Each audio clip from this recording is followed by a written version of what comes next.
Alcova Reservoir this afternoon, and we're going to take a boat ride along the Fremont Canyon and all the way across Alcova Reservoir.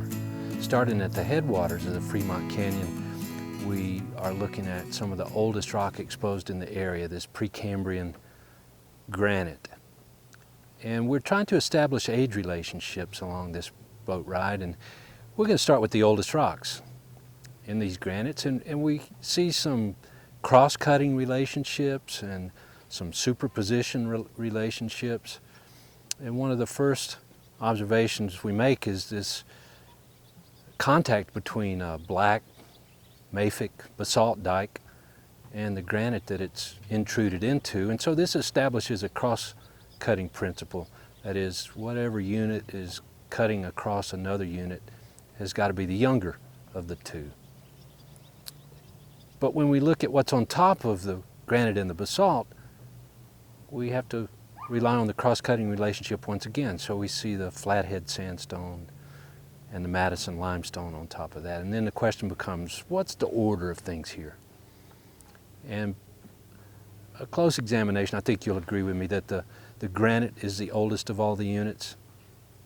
Next came the basalt dike intruding into the granite, and then both of those units were eroded, creating an unconformity, specifically a non-conformity surface.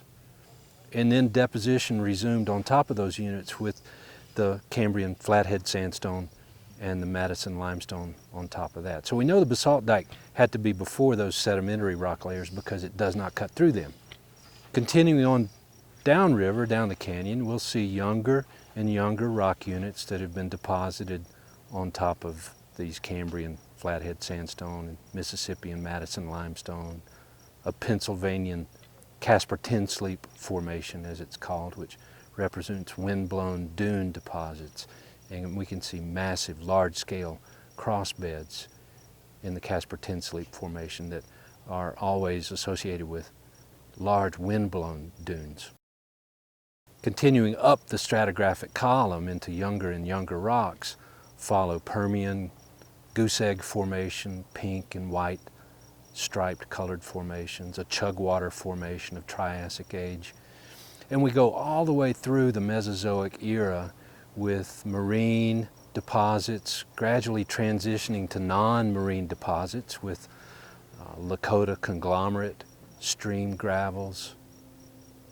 And then those units are overtopped again by some shallow marine shales, greenish, blackish tints.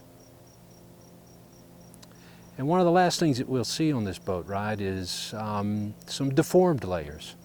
They're no longer gently dipping, they have actually been uplifted and folded to almost a vertical position. And this has occurred along the base of a reverse fault. So these rocks were actually bent to the point where they could not stand that elastic deformation anymore, and they fractured, forming a reverse fault, and also resulted in this little anticline. It's called the Alcova anticline. You can see rocks dipping away from either side of the axis of this fold along that anticline.